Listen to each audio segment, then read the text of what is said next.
Welcome, guys. I am Emma Rose Lewis, an intern for USA National Miss, and I am here tonight with Caroline Dixon, the USA Hi. National team. Hi. How did you first hear about USA National Miss, and what made you want to compete for this prestigious title? I first heard about USA National Miss through a friend of mine who had competed in the national pageant twice. And I wasn't familiar with the system, especially since Florida doesn't have a state pageant. And so she told me that I should seriously consider going at large to the national pageant. She said that it would be an organization that suited me best. And I took her advice and I went ahead and signed up at large and gave it my all, and I ended up winning.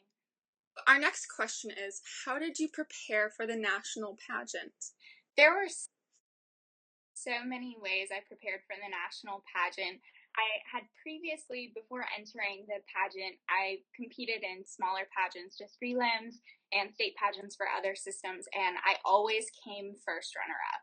And it was so frustrating to me to come first runner-up every single time. So I realized that when I was getting ready to compete at a national level, I really had to step up my preparations. And that started me working out every single day to make sure that I was mentally prepared and physically prepared.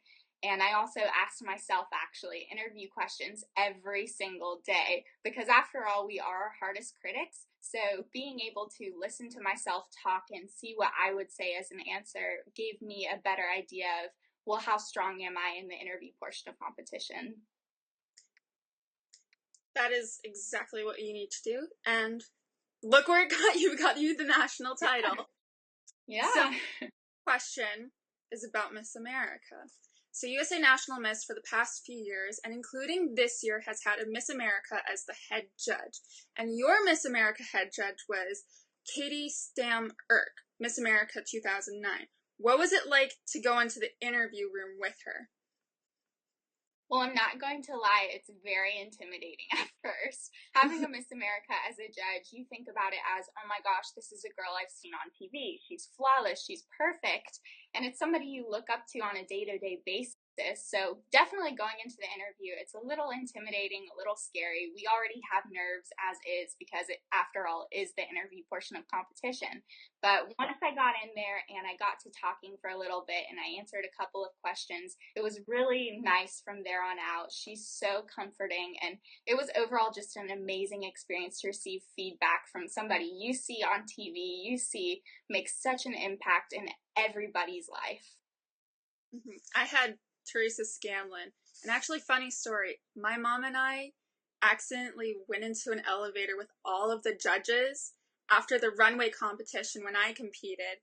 And my mom had no idea who any of the judges were. She just started talking with them. And then she realized, oh my gosh, this woman I am talking to is Teresa Scanlon. And I just kind of stood there, didn't know what to do. It's crazy. You get a little starstruck, that's for sure. Actually, I love your runway outfit from Nationals. Thank you. How did you go about choosing that amazing two-piece outfit? So the top is actually from Cherry Hill, and it was the top to my prom dress that year. I got so many compliments on my prom dress, and everybody complimented me on how blue was such a good color on me that I said, okay, I need to incorporate this somehow. And I had never competed in fun fashion before. I had no idea what a fun fashion competition was even like. So I was just thinking to myself, how can I make something unique? How can I think of something outside of the box that nobody's ever really seen before for a fun fashion competition? And I took the two-piece that I had for prom and I kind of revamped it myself, and I made shorts with a very long train on it. And I took it to a seamstress and I said, can you please make this for me? And they did, and it was so neat because every competition I've ever entered in pageants, everybody says, well, you're tall, one of your best features is your legs. So, of course, I had to incorporate the shorts in there because I was like, okay, if my best feature is my legs, how am I going to showcase those? But no, that's really how I came up with the idea. I just wanted to think of something unique, something fun, and personality-wise, what best represented me that I could show off in that portion of competition. So, the next question I have deals with the adventures that you've been on as the USA national team. So can you highlight just a couple of, special moments? I can honestly go on and on and on with this question because I love talking, first of all. So it doesn't really help having a short amount of time. But a few of the moments that I have definitely considered highlights this past year would be the first one. I actually met with the governor of Florida, and I got to thank him personally for signing my anti-bullying proclamation. And that was so neat because it's something so personal to me. I've actually been a victim of cyberbullying before. So to be able to have somebody at such a high level recognize my efforts, it was just incredible. That was the first thing that I think I did that was so impacting to me personally. The second thing was, of course, going to Miss America. Who doesn't want to see Miss America live? And another thing we do at Miss America is we actually get to vote on what's going to be the national platform for that year. And they all ended up picking my platform of anti-bullying. So now we work with the Crown Cares, and that's where our national platform came from. So that was really neat too. And let's see, lastly, I would have to say being able to go and talk to an entire fifth grade class at an elementary school recently, because they're so young, their minds are still being developed, and they really soaked up all I had to say about my anti-bullying platform. And there were so many questions. I was so shocked because I thought, oh, they won't care, but they really, really, truly cared because they're getting ready to go into middle school. So they're scared, they're intimidated by what's ahead of them.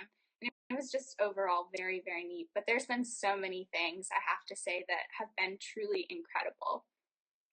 You've promoted anti-bullying. I've been bullied before in junior high. You've been bullied. I don't think there's really been any person alive who has not been bullied at one time or another in their life. So can you speak more on your anti-cyberbullying campaign? Absolutely. I think it's so important, especially nowadays with technology being so easily accessible. We're able to get on Facebook, we're able to get on Instagram, Twitter, and we don't really get the chance to think about what it is that we're saying to somebody else. And we just have, the enter button and the send button. And once it's done and it's out there. And we don't really get to have the reaction from somebody else. So we don't necessarily know if what we're saying is hurtful or if they're actually taking it as a joking matter. But it's definitely something that I think we need to address altogether because, like I said, people they don't understand, they don't realize it because they don't get the reaction. And so for me, I went to my governor. I went to the governor of Florida and I talked to him about signing a proclamation making October 2015 National Bullying Awareness Month for the state of Florida. And every single year I'm going to do just the same exact thing. And I definitely encourage others to do the same. That's great because it's such an awful moment when someone puts you down. And I thank you for helping promote cyberbullying, particularly just because of the reasons that you stated. So yeah. So moving on to college. I'm a college freshman. Congratulations on being accepted to university.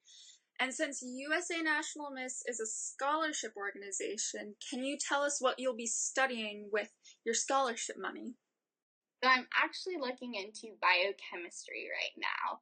I really want to go into pharmacy, and I want to specifically become a clinical pharmacist so that I can work in a hospital setting and work alongside doctors and the medical care team to provide better care for patients.